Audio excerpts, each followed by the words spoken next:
Good morning વિદ્યાર્થી મિત્રો, આપણે અભ્યાસ કરવાના છીએ આજે 12th સાયન્સની અંદર ન્યૂ ચેપ્ટરની શરૂઆત કરવાની છે. ચેપ્ટરનું નામ છે તત્વનું અલગન.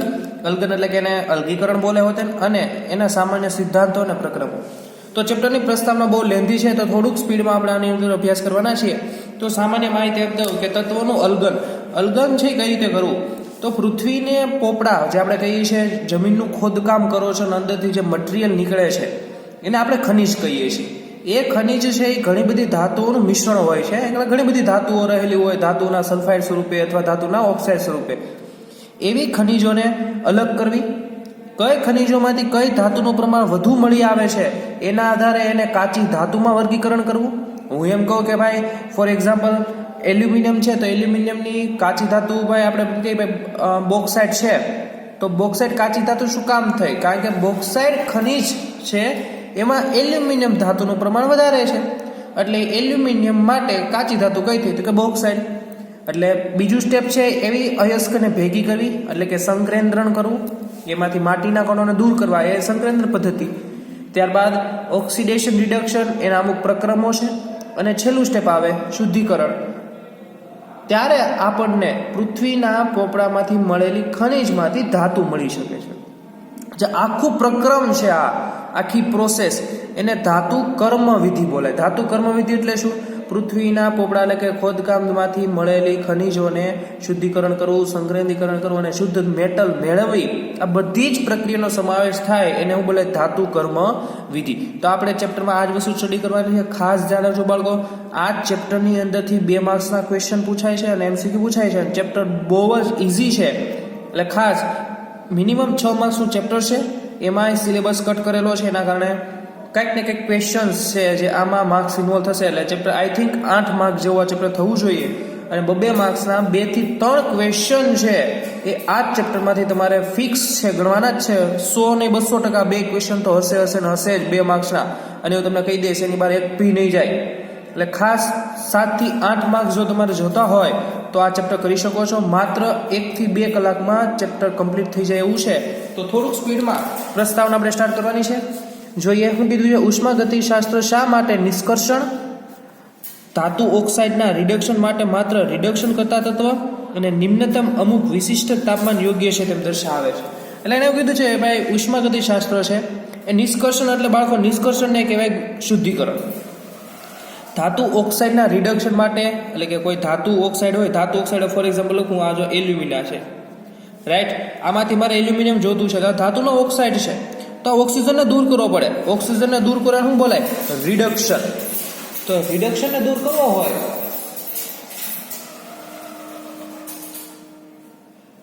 આ રિડક્શન, ઓક્સિજનને દૂર કરવું તો શું કરવું પડે? રિડક્શન. રિડક્શન માટે શું જરૂરી છે? રિડક્શન કરતા અને અમુક તાપમાન, તે શું કામ દર્શાવે છે? તો આ પ્રશ્નનો જવાબ આપણે અહીં મેળવવાનો છે. તો થોડુંક બાળકો સ્પીડમાં. સંસ્કૃતિનો ઇતિહાસ પ્રાચીન નમૂનામાં ઉપયોગ થયેલી ધાતુઓ સાથે ઘણી સંકળાયેલ છે. માનવ સંસ્કૃતિ જુદા જુદા સમયગાળાએ જુદી જુદી ધાતુઓના નામ આપવામાં આવ્યા છે. ધાતુઓના નિષ્કર્ષણ એટલે કે શુદ્ધિકરણનું કૌશલ્ય, એટલે કે એની વિશે જ્ઞાન ઘણી ધાતુઓ આપી છે અને માનવ સમાજમાં ઘણા ફેરફાર લાવી છે. તમને બધાને જ ખબર છે આ ધાતુઓનો યુઝ તો પ્રાચીન કાળથી થતો આવે છે. ત્યારે સ્પેસિફિક નામ નહોતા. જેમ કે ઘણા વર્ષો પહેલાં ગોલ્ડ જે સોનું છે એને કંઈક શું કહેતા હતા કે ભાઈ ઉમદા ધાતુ અથવા ચળકાટ ધરાવતી ધાતુ, એવું નામ આપતા હતા શરૂઆતના સમયમાં. પણ જેમ જેમ માનવ વિકાસ થતો ગયો એમ ધાતુઓના નામ આપતા ગયા. ખાસ જો કીધું છે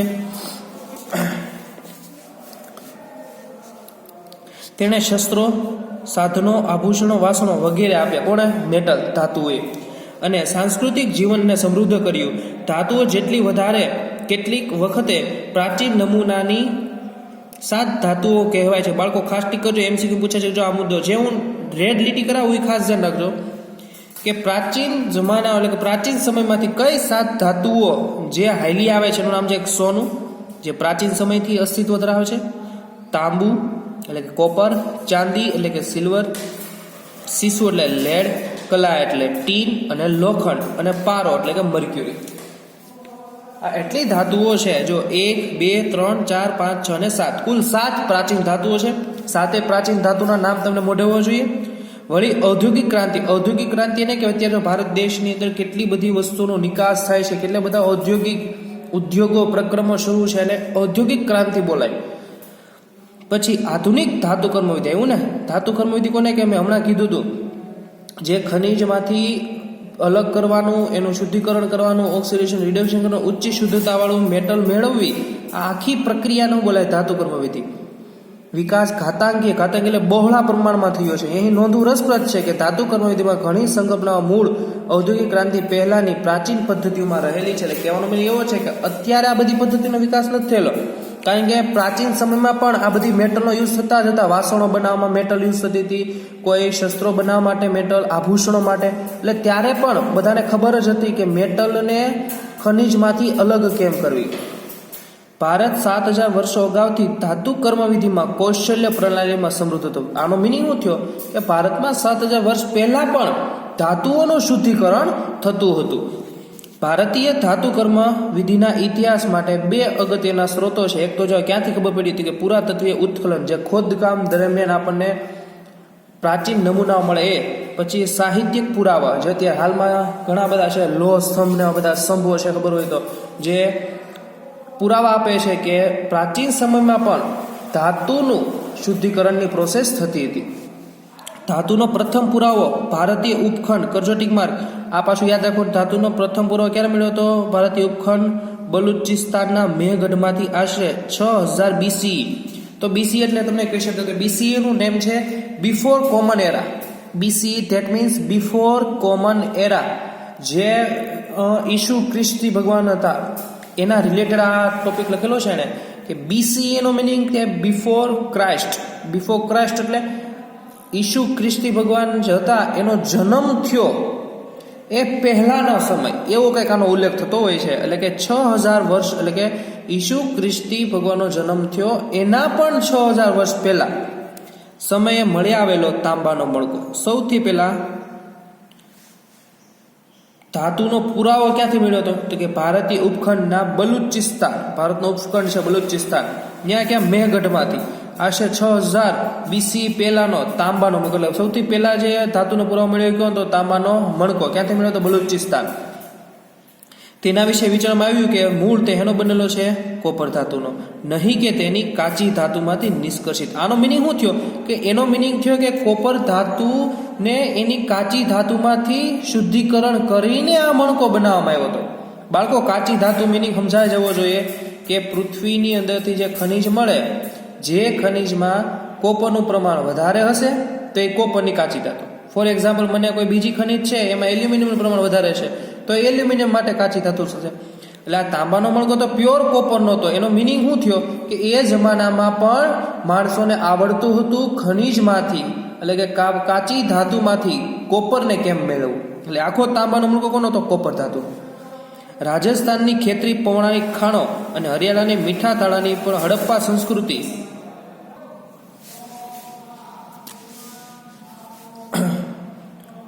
થોડી પ્રોબ્લેમ આવી ગઈ. શરૂ કરીએ ફરી વખત.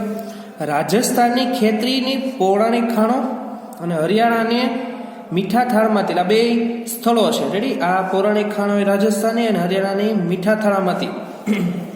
હડપ્પા સંસ્કૃતિ. બાળકો, જૂના જમાનામાં અલગ અલગ સમય દરમિયાન અલગ અલગ સંસ્કૃતિ હતી.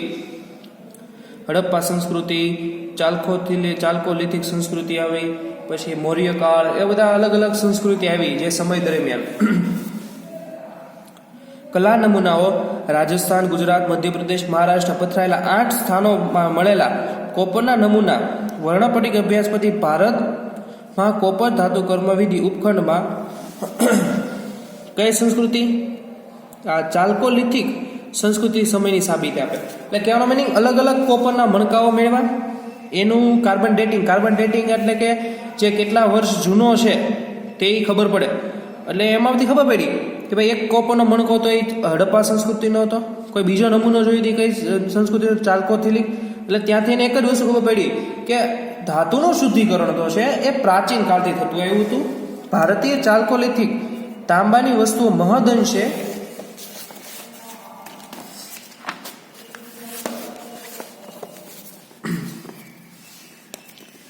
ભારે રીતે બનાવેલી હોય તેવી સંભાવના જણાય છે. વસ્તુઓ બનાવવા માટેની ધાતુ નિષ્કર્ષણ, એટલે કે ધાતુ શુદ્ધિકરણ માટેની કાચી ધાતુ કચોટીમાં ક્યાંથી મળેલી હતી?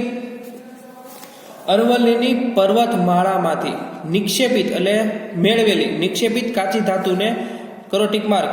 સૌથી પહેલા ક્યાંથી મેળવવામાં આવી હતી? તો કે ચાલ્કો પાયરેટમાંથી મેળવવામાં આવી હતી. એટલે કોપરની જે કાચી ધાતુ હતી સૌથી પહેલી કાચી ધાતુ કઈ? ચાલ્કો પાયરેટ્સ. તામ્રપત્રો એટલે અત્યારે આપણે કેમ દસ્તાવેજ હોય તો ત્યાં જૂના જમાનામાં રાજવી લોકો છે, મહારાજાઓ છે, એના અગત્યના જે કાંઈ કાગળ એટલે કે ડોક્યુમેન્ટ્સ હતા એ તામ્રપત્રમાં લખાવતા. એટલે તાંબાનું પાત્ર હોય ને એમાં લખાણ લખાવતા. અને શિલાલેખ એટલે પથ્થરો ઉપર લખેલું લખાણની એકત્રીકરણ કરેલી આર્કિયોલોજીકલ સર્વે ઓફ ઇન્ડિયા દ્વારા પૂર્વ શતક દરમિયાન સંકલન અને પ્રકાશન કરવામાં આવ્યું હતું. રાજવી જે રોયલ એટલે કે ભાઈ રાજા રજવાડાના લોકો દસ્તાવેજોને તાંબાના પતરા પર કોતરવામાં આવતા એટલે કે તામ્રપત્ર. સૌપ્રથમ તામ્રપત્ર ટીકમાં કરજો બાળકો. સૌપ્રથમ તામ્રપત્ર ક્યાં સમયનું હતું? તો કે મૌર્ય કાળ સમયનો દસ્તાવેજ હતો, જે દુષ્કાળ રાહત પ્રયાસો દર્શાવે છે. અને બીજું છે સમજો, આ પાછો અલગ પાઠ છે અહીંથી, કે જે દુષ્કાળ રાહત પ્રયાસો દર્શાવે છે તે પૂર્વકાલીન અશોક બ્રાહ્મી શિલાલેખ પૈકીનો એક છે. એટલે એક બીજો શિલાલેખ હતો બ્રાહ્મી શિલાલેખ. એ ક્યારનો છે? દુષ્કાળ રાહત પ્રયાસો માટે કોતરીકામ કરેલો એક શિલાલેખ છે. બે અલગ અલગ, એક તામ્રપત્ર સૌથી પહેલા કયો હતો? મૌર્ય સમયનો, અને બીજો એક દુષ્કાળ રાહતના પ્રયાસો દર્શાવતો એક પૂર્વકાલીન અશોક બ્રાહ્મીનો શિલાલેખ મળેલો, જેમાં કોતરીને લખાણ કરેલું છે. આગળ, હડપ્પા લોકોએ ગોલ્ડ અને સિલ્વર ઉપરાંત તેમની મિશ્ર ધાતુ કરજો ટીક માર્ક. હડપ્પાના લોકોએ સૌથી પહેલા ટ્રાય કરી હતી ગોલ્ડ અને સિલ્વર ઉપરાંત તેની મિશ્ર ધાતુ નામ ઇલેક્ટ્રમનો પણ ઉપયોગ કર્યો હતો. એટલે કયા લોકોએ? હડપ્પાના લોકોએ. અનેક પ્રકારના ઘરેણાઓ, આભૂષણો, હાર, બંગડીઓ, કીડીઓ, વીટીઓ, સિરેમિક અને કાંસાના પાત્રોમાં જોવા મળેલા. અગાઉ ગોલ્ડ અને સિલ્વરના ઘણા સિંધુ ખીણ ના સ્થળો જેમ કે મોહેનજોદડો ટીક કરજો બાળકો. આ તમે મૂવી જોશો તમને ખબર પડશે. મોહેનજોદડો મૂવી સૌથી પહેલા ગોલ્ડ ભારતમાં સિંધુ ખીણમાંથી મળેલું, અને એ બહુ પ્યોર હતું. ખાલી માત્ર માટે એની માથે કાપ જ રહેલો હતો. એટલે કાપને સાફ કરો એટલે કે ધૂળના અને માટીનો જથ્થો જમેલો હોય એને સાફ કરો એટલે પ્યોર ગોલ્ડ મળતું હતું. આ બધા નેશનલ મ્યુઝિયમ નવી દિલ્હી મૂકવામાં આવેલા છે. ભારતની વિશિષ્ટતા એ છે કે કર્ણાટકની મસ્કી વિસ્તાર આ પણ એક પ્રકારનો વિસ્તાર છે આવેલ દુનિયાની સૌથી ઊંડી પ્રાચીન ખાણ જે સોનાની ખાણ છે. ખાસ યાદ રાખજો. એ કેમ ખબર પડી? તો કાર્બન ડેટિંગ અભ્યાસનો મિનિંગ એવો થતો હોય છે કે કોઈનો સમયગાળો કે કેટલી જૂની છે એ જાણવા માટે કાર્બન ડેટિંગનો ઉપયોગ થાય છે. અને ક્યાંની દર્શાવે છે? પ્રથમ શતાબ્દીની અવધિ BCEની મધ્યનો સમય દર્શાવે છે. આગળ જઈએ. ઋગ્વેદ બાળકો કુલ 4 રહે છે. ઋગ્વેદ, અજુર્વેદ, સામવેદ અને ચોથો તમે જોઈ લીધું. ઋગ્વેદ છે એ 4 વેદોમાંથી સૌથી પ્રાચીન વેદ હોય તો એ ઋગ્વેદ. એ જે તમને માહિતી છે સામાન્ય. સ્ત્રોતો ભારતમાં કાપવાળી ગોળના નિક્ષેપની જગ્યા દર્શાવે છે. નિક્ષેપ એટલે કે જ્યાંથી જમા કરીએ છીએ તે વસ્તુ. કાપવાળી એટલે કે એની પર સામાન્ય માટીના અને ધૂળના જથ્થો સ્તર જામેલું હોય એને સામાન્ય કાપ કહેવાય. પ્રાચીન સમયમાં સિંધુ નદી ગોળનો અગત્યનો સ્ત્રોત હતો. એ રસપ્રદ છે જે કેવું હતું? કાપવાળું ગોળ. અને આધુનિક સમયમાં પણ નોંધવામાં આવેલ છે. કાપવાળું ગોલ્ડ એટલે બાળકો એને ખાલી બીજે કોઈ મિક્સમાં ન હોય, એ પ્યોર ગોલ્ડ જ હોય. એમાં ખાલી ઉપર માટીના અને રેતીના કણોનું એક પડ જામી ગયું હોય. એ પડને તમે સાફ કરો પાણી દ્વારા તો તમને નીચેથી પ્યોર ગોલ્ડ મળતું હોય છે. એવું હાલમાં નોંધવામાં આવ્યું છે કે માનસરોવર વિસ્તારમાં થોક્યાલુંગ ગોલ્ડની મોટી ખાણ છે. ટીક કરજો. માનસરોવરમાં કઈ ગોલ્ડની ખાણ આવેલી છે? થોક્યાલુંગ ગોલ્ડની ખાણ આવેલી છે. પાલી લખાણ. પાલી એક પ્રકારની ભાષા છે બાળકો.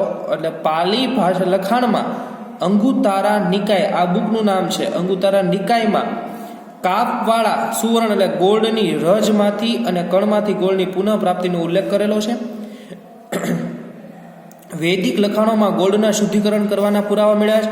3જી ને 4થી સદી એટલે BCE એટલે બિફોર કોમન એરા મૌર્ય યુગમાં લખાયેલા કૌટિલ્ય અર્થશાસ્ત્રમાં પણ ખાણો અને ખનિજોના અંગેના લાંબા વિભાગમાં રાસાયણિક પદ્ધતિ વિશે માહિતી આપેલી છે. આ બધી જ વસ્તુ બાળકો છે થોડુંક સ્પીડમાં ચલાવવું છે. એનું રીઝન છે આ સામાન્ય વસ્તુઓ છે જે તમે વાંચીને પણ જોઈ શકો છો. એટલે થોડુંક સ્પીડમાં કરું છું કે આ બધી સામાન્ય બાબતો છે કે ભાઈ આ ટાઈમમાં જોવા મળ્યું હતું. એટલે આ એટલો મુદ્દો એટલા માટે જ ભણીએ છીએ કે ભાઈ ધાતુનું શુદ્ધિકરણ છે એ આજકાલનું નહીં, પ્રાચીન કાળોથી ધાતુનું શુદ્ધિકરણ થતું આવે છે એને આપણે યુઝ કરતા આવીએ છીએ. અને આમાં કહે છે ભાઈ ક્યાં ક્યાં યુઝ કરતા તેના શું પુરાવા છે કે ત્યારે પણ શુદ્ધિકરણ થતું હતું. આ બધા પુરાવા દર્શાવે છે. આગળ જેમાં gold, silver, copper, lead, tin અને આયની કાચી ધાતુ સમાય છે. જો બાળકો મૌર્ય યુગનું જે કોટિલિયન અર્થશાસ્ત્ર છે એમાં બધી ધાતુઓનો ઉલ્લેખ કરેલો છે. એટલે ખાસ યાદ રાખજો અહીંથી મૌર્યમાં લખેલો આ યાદ રાખજો, એને કહેવાય છે રસ વિદ્યા. અને કૌટિલ્ય અનેક પ્રકારના ગોળનું વર્ણન કરે છે, જેનું કહેવાય છે રસ વિદ્યા. એટલે રસ વિદ્યા યાદ રાખજો બાળકો, પૂછાઈ શકે. જે કુદરતી રીતે મળેલું ગોળનું દ્રાવણ છે. કાલિદાસે પણ આ દ્રાવણો વિશે જણાવેલ છે. નવાઈની વાત છે કે લોકો આવા દ્રાવણને કેવી રીતે ઓળખી કાઢ્યા, તો એની ચળક ઉપરથી. બીજી બધી ધાતુઓ હતી તો એમાં ચળક નહોતી, એટલે આવી બધી ધાતુઓમાં ચળક હતી, એટલે ત્યારે એમ ન કહેતા ગોળ છે, એમ કહેતા આ ચળક હતી, ઉમદા ધાતુ છે. પ્રાકૃતિક સોનું, તેમાં રહેલી અશુદ્ધિના પ્રમાણ અને પ્રકૃતિ પ્રમાણે જુદા જુદા રંગ ધરાવે છે. કીધું ને, એ સ્વાભાવિક છે કે પ્રાકૃતિક સોનાનો રંગ ગોળના શુદ્ધિકરણ માટે વિકાસનું ચાલક બળ બન્યો. એટલે કહેવાનો મિનિંગ ગોળ છે એનું શુદ્ધિકરણ ખબર કેમ પડી? શુદ્ધિકરણ તો અલગ અલગ જગ્યાએથી મળેલું ગોળનો ચળકાટ અલગ અલગ હતો, એટલે એને ખબર પડી કે શું જો કોઈ ઓછી ચળકાટવાળું ગોળ છે એને વધુ શુદ્ધિકરણ કર્યું તો ચળકાટ વધતું હતું. એટલે ત્યાંથી ખબર પડી કે ભાઈ નહીં, આનું પણ શું કરવું જરૂરી છે? શુદ્ધિકરણ કરવું જરૂરી છે. ગંગાની ખીણ અને વિદર્ભ ટેકરીઓના મધ્ય ભાગમાં તાજેતરના ખોદકામ પરથી દર્શાવવામાં આવ્યું કે 1800 BCE જેટલા અગાઉના સમયમાં લોખંડ નીપજ્યું છે. એટલે ત્યાંથી આ નમૂનો મળ્યો, એનું કાર્બન ડેટિંગ બધી ખબર પડી છે, જે સમયગાળો પહેલાં દર્શાવતો 1800 BCE પહેલાંનો, ત્યારે કંઈક લોખંડ નીપજ્યું હશે. એટલે સૌથી પહેલાં ક્યાં? ગંગાની ખીણ અને વિદર્ભની ટેકરીઓ.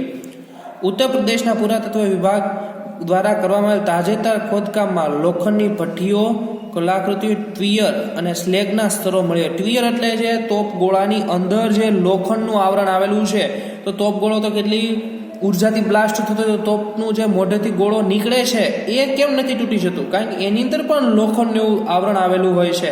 જે આ બધા નમૂના છે એ પ્રાચીન સમયના છે, આશરે 1800 BC પહેલાંના, તો ત્યારે પણ લોખંડનો યુઝ થતો હશે અને એનો બનાવ કંઈક શુદ્ધિકરણ કરેલું છે, એ એના પુરાવા છે. રેડિયો કાર્બન ડેટિંગ, મેં કીધું ને રેડિયો કાર્બન ડેટિંગ શું કહે? જે જૂના પદાર્થો હોય કેટલા સમયગાળો જૂનો છે એ જાણવા માટેની પદ્ધતિ છે રેડિયો કાર્બન ડેટિંગ.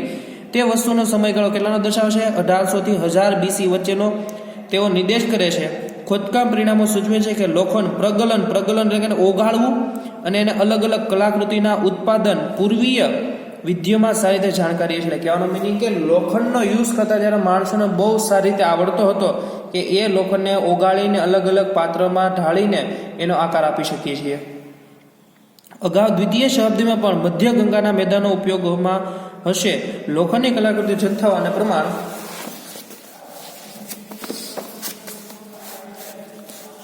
તેમના પ્રકાર અને ટેકનિકલ પ્રગતિ સૂચવે છે કે લોખંડનું કાર્ય અગાઉના સમયમાં દાખલ થયેલું હોવું જોઈએ. પુરાવા આ બધું રહેવા દો ત્યારે. અહીંથી પણ ધ્યાન રાખવાનું છે. લોખંડનું પ્રગલન, લોખંડનો ઉપયોગ દક્ષિણ ભારતમાં મહાપાષાણી સંસ્કૃતિ પર વિશેષ રીતે પ્રસ્થાપિત કરેલ છે. ઘડતર લોખંડ, યાદ રાખજો બાળકો, ઘડતર લોખંડ ઇમ્પોર્ટન્ટ છે.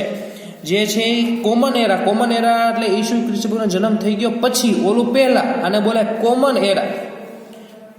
ગ્રીક અહેવાલ ઉપરથી ક્રુસિબલ પદ્ધતિ, ટીક કરજો કઈ પદ્ધતિ? ક્રુસિબલ પદ્ધતિથી સ્ટીલનું ઉત્પાદન થતું હતું. આ પદ્ધતિમાં લોખંડ, ખાસ ટીક કરજો, ક્રુસિબલ પદ્ધતિમાં એનું વિશે તો લોખંડ, ચારકોલ અને કાચને એક સાથે ક્રુસિબલમાં મિશ્ર કરવામાં આવતા અને લોખંડ પીગળે અને કાર્બન અવશોષિત કરી લે ત્યાં સુધી ગરમ કરવામાં આવતા. અને આધુનિક ગુણવત્તાવાળા સ્ટીલના ઉત્પાદનમાં ભારત મુખ્ય નાવીય લાવનાર તરીકે હતું. ભારતને steel wonder material of the Orient કહેવામાં આવે છે. અને રોમન ઇતિહાસકાર આ ટીક કરજો ખાસ, ક્યુટસ કાર્ટિયસે નોંધ્યું કે તક્ષશિલા પોરસ, તક્ષશિલાનો જે વ્યક્તિ હતો પોરસ, એના મહાન સિકંદરને આપેલી ભેટમાંથી એક ભેટ હતી વુડ સ્ટીલ. વુડ સ્ટીલ કોને કહેવાય? ખાસ ટીક કરજો, વુડ સ્ટીલ એને કહેવાય જેની અંદર કાર્બનનું પ્રમાણ 1 થી 1.9% હોય. અને બીજું એનું નામ છે વુડ્સ. એ ઉકુ શબ્દનો અંગ્રેજી અનુવાદ છે, જે કર્ણાટકમાં, આંધ્રપ્રદેશમાં સ્ટીલ માટે વપરાય. ઉકુ એટલે સ્ટીલ, એટલે અહીંયા વુડ સ્ટીલ જે ભેટ આપી હતી પોરસે મહાન સિકંદરને, કેટલી આશરે 2.5 ટનની. ને વુડ સ્ટીલ એટલે હું એની અંદર લોખંડની સાથે 1 થી 1.9% હોય છે કાર્બન. સાહિત્યકાર અહેવાલો સૂચવે છે કે ભારતીય ઉપખંડ દક્ષિણ ભારતમાં ભારતીય વુડ સ્ટીલનો યુરોપ, અરબ પ્રદેશમાં નિકાસ કરવામાં આવતી હતી. તે મધ્ય પૂર્વ અગ્રેસર બન્યું. તેમાં દમાસક સ્ટીલ આ નામ છે. આપવામાં આવ્યું હતું. માઇકલ ફેરાડે લોખંડ અને અનેક ધાતુઓ જેમાં ઉમદા ધાતુનો સમાવેશ થાય જે મિશ્ર કરી તેવી જ મિશ્ર ધાતુ બનાવવા પ્રયત્ન કર્યો પણ કેવા રહ્યા હતા? નિષ્ફળ. કોણ નિષ્ફળ હતું? Michael Faraday. જ્યારે લોખંડની અયસ્ક ઘન સ્વરૂપમાં ચારકોલનો ઉપયોગ કરીને રિડક્શન કાચ સ્ટીકર, જો લોખંડની અયસ્ક લેની કાચી ધાતુને ઘન સ્વરૂપ હોય એમાં ચારકોલ ઉમેરી અને જ્યારે રિડક્શન કરવામાં આવે તો લોખંડ છિદ્રાળુ બને. તો આથી જે રિડક્શન પામેલ છિદ્રાળુ લોખંડ છે એ ચોસલા કહેવામાં આવે છે. અને આ પદાર્થમાંથી ગરમ કરો એટલે તમને શું થાય? ઘડતર દ્વારા છિદ્રાળુ દૂર પણ થાય છે અને મેળવી શકાય છે. એનું નામ છે ઘડતર લોખંડ. આખું યાદ રાખો, બહુ શોર્ટ યાદ રાખવાનું. જ્યારે તમે લોખંડની કાચી ધાતુ છે એમાં ઘન સ્વરૂપમાં ચારકોલ ઉમેરીને એનું રિડક્શન કરવામાં આવે તો લોખંડ છિદ્રાળુ બને. આ છિદ્રાળુ લોખંડને તમે તાપમાન આપશો તો એ છિદ્રો પણ દૂર થાય છે અને જે લોખંડ બને છે એને શું બોલે છે? ઘડતર લોખંડ. ખાસ જો ઘડતર લોખંડ આશ્ચર્યજનક ઉદાહરણ છે પ્રાચીન કાળનો જાણીતો લોહ સ્તંભ. લોહ સ્તંભ જોજો, ઘડતર લોખંડનો બનેલો છે આ લોહ સ્તંભ. અને એ લોહ સ્તંભની ખાસિયત એવી છે એટલા વર્ષથી વાતાવરણમાં ખુલ્લો હોવા છતાં પણ આજ સુધી એની પર ક્ષારણનું એક ડાઘ પણ જોવા મળેલો નથી. તે દિલ્હીમાં હાલની સ્થિતિમાં 5મી સદી સ્થાપિત કરવામાં આવેલો. તેનું કોતરેલું સંસ્કૃત ભાષાનું લખાણ સૂચવે છે ગુપ્ત યુગ દરમિયાન તેને અન્ય કોઈ જગ્યાએથી यहाँ લાવવામાં આવ્યો હતો. તેનું સરેરાશ સંગઠન ખાસ રીતે જો ઘડતર લોખંડની અંદર શું છે તો 0.15% કાર્બન, 0.05% સિલિકોન, 0.05% મેંગેનીઝ, 0.25% છે ફોસ્ફરસ, 0.005 નિકલ, 0.03% કોપર અને 0.02% નાઇટ્રોજન હાજર છે. અને આ સ્તંભની ખાસિયત શું છે કે 1600 વર્ષથી વાતાવરણમાં ખુલ્લો હોવા છતાં ક્ષારનું કોઈ ચિહ્ન નથી. ખાસ એટલે જો ઘડતર લોખંડ, આ મુદ્દો ખાસ જોવાનો છે. ઘડતર લોખંડ કોને કહેવાય? એની અંદર ક્યાં ક્યાં ઘટકો હોય? લોહ સ્તંભની અંદર કેટલા ઘટકો છે? તો જો કેટલા છે? 1, 2, 3, 4, 5, 6 ને 7 ને 8 ઘટકો છે. ખબર પડી ગઈ ને? લોહ સ્તંભ એનો બનેલો ઘડતર લોખંડનો. જોઈ લેજો થોડુંક સ્પીડમાં. સ્લેગમાંથી ચારકોલ ને રેડિયો કાર્બન ડેટિંગ પરથી પુરાવો થયો છે કે મેઘાલયની ખાસી ટેકરીઓ સતત પ્રગલન થાય છે. આ સ્લેગ અલગ પ્રકારની અશુદ્ધિઓનું અશુદ્ધિ સ્તર 353 BC થી C 128 સમયનું છે. આ અભ્યાસ સૂચવે છે કે ઉત્તર ભારતના સમગ્ર વિસ્તારમાં લોખંડનું પ્રગલન પ્રાચીન સ્થળો છે. એટલે કહેવાનો મિનિંગ કે આ એટલો જૂનો સમય દર્શાવે છે કે ત્યારે પણ લોખંડને ઓગાળતા હતા અને એને અલગ અલગ પાત્રમાં ઢાળીને એનો ઉપયોગ કરતા હતા. અગાઉ લોખંડના અયસ્કના ખોદકામ અવશેષો અને લોખંડ ઉત્પાદન હાલમાં ખાસી ટેકરીઓ દ્રશ્ય ભૂમિમાં જોવા મળે છે. બ્રિટિશ પ્રકૃતિવિદો જેમણે 19મી સદીમાં મેઘાલયની મુલાકાત લીધી હતી તેણે ખાસી ટેકરીઓના ઉપરના ભાગમાં લોખંડ ઉદ્યોગનો વિકાસનું પણ વર્ણન કરેલું છે. હવે આ મુદ્દો પર આ બહુ ખાસ છે ને, આ મુદ્દો પાછો ઇમ્પોર્ટન્ટ છે. રાજસ્થાની ટીકરીઓ, રાજસ્થાની ઝાવર ખાણો 6ઠ્ઠી અથવા 5મી BC દરમિયાન ઝીંક, મોસ્ટ ઓફ બાળકો ઝીંકના ઉત્પાદનમાં પુરાતત્વી પુરાવા મળેલા છે. કરજો ટીકમાં ભારત સૌપ્રથમ દેશ એવો હતો જેણે ઝીંકના નિસ્યંદન અંગેની પરંપરાગત નિસ્યંદન એટલે ઝીંકનું ઉત્કલન બિંદુ નીચું છે એટલે એને નિસ્યંદન પદ્ધતિ દ્વારા અલગ કરવામાં આવ્યું હતું. સૌપ્રથમ કરેલો છે ભારત દેશ. નીચા ઉત્કલન બિંદુને કારણે ઝીંકના અયસ્કનું પ્રગલન ઓગાળવામાં આવે છે અને તાપમાન આપો એટલે ઝીંક બાષ્પમાં ફેરવાય અને એ બાષ્પને તમે અલગ પાત્રમાં લઈ લો એટલે કે અધુમુખ નિસ્યંદન પ્રવિધિ ઉત્પન્ન કરી બાષ્પને નીચા સંગ્રહ પાત્રમાં સંઘનિત કરવામાં આવે છે. એટલે બહુ સરળ વસ્તુ કે ઝીંકની કાચી ધાતુને ઓગાળવાની, એ કાચું ધાતુ ઓગળી જાય એટલે એને વધુ ગરમ કરવાની એટલે ઝીંક બાષ્પમાં ફેરવાશે. એ બાષ્પને બીજા પાત્રમાં લઈને બાષ્પને ઠારી નાખો એટલે એ પાત્રમાં તમને ઝીંક મળી ગયું. આ જ પદ્ધતિ દ્વારા પારાનો પણ અલગ કરવામાં આવતો હતો. ભારતીય ધાતુ કર્મવીરો આ પ્રવિધિના શું હતા? નિષ્ણાત હતા. આનું 14મી સદીના સંસ્કૃત લખાણમાં વર્ણન કરવામાં આવેલું છે. ભારતીયોના પારા વિશેનું જ્ઞાન હતું. તેઓ વૈદિકી હેતુ માટે ઉપયોગ કર્યો હતો. વૈદિકી એટલે કે ભાઈ બધાને ખબર હશે, આપણે સારવાર દરમિયાન જે યુઝ કરીએ વૈદિકી રીતે. ખોદકામ અને ધાતુકર્મ વિધિ વિકાસ બ્રિટિશ સાંસ્કૃતિક યુગ દરમિયાન અધોગતિ આવી એટલે કે બધું સ્ટોપ થઈ ગયું હતું. પણ 19મી સદીમાં ફરી રાજસ્થાની ખાણો જે લગભગ લુપ્ત થવા આવેલી હતી અને એને છોડી દેવામાં આવેલી હતી એમાં ફરીવાર ખોદકામનો વેગ આવ્યો અને 1947 પછી ભારત આઝાદી મળ્યો અને વિજ્ઞાન વિશે યુરોપીય સાહિત્ય પોતાના દેશમાં ધીમે ધીમે માર્ગ શોધી કાઢ્યા અને પ્રશાપ્ત સ્વાતંત્ર્ય યુગમાં ભારત સરકાર રાષ્ટ્ર ઘડતરની એટલે આનો મિનિંગ એવો છે પછી ભારત આઝાદ થયું ને ભારતે પોતાની રીતે ઔદ્યોગિક પ્રક્રમો સ્થાપિત કર્યા, ઉદ્યોગો સ્થાપિત કર્યા અને ધાતુનું શુદ્ધિકરણ કરવા માંડ્યા. તો આના પછીના લેક્ચરમાં આપણે હવે અભ્યાસ કરશું કાચી ધાતુ કોને કેવી, અયસ્કોને બેઝિક કન્સેપ્ટ જે 30% સિલેબસમાં વયો ગયો છે એનું પણ સ્ટડી કરશું તો આગળનો ટોપિક સમજાશે. એટલે હું તમને શોર્ટ કરીને સમજાવીશ. તો ખાસ ત્યાં પ્રસ્તાવનો બહુ સ્પીડમાં કરી છે, એટલે એક વખત નિરાતે રીડ કરજો બાળકો, કારણ કે બહુ લેન્ધી હતી. અને જે યાદ રાખવાનું તો મેં રેડ માર્ક કરી દીધું છે, તો એ ખાસ જોઈ લેજો. તો આજના લેક્ચર આપણે અહીં સુધી રાખશું.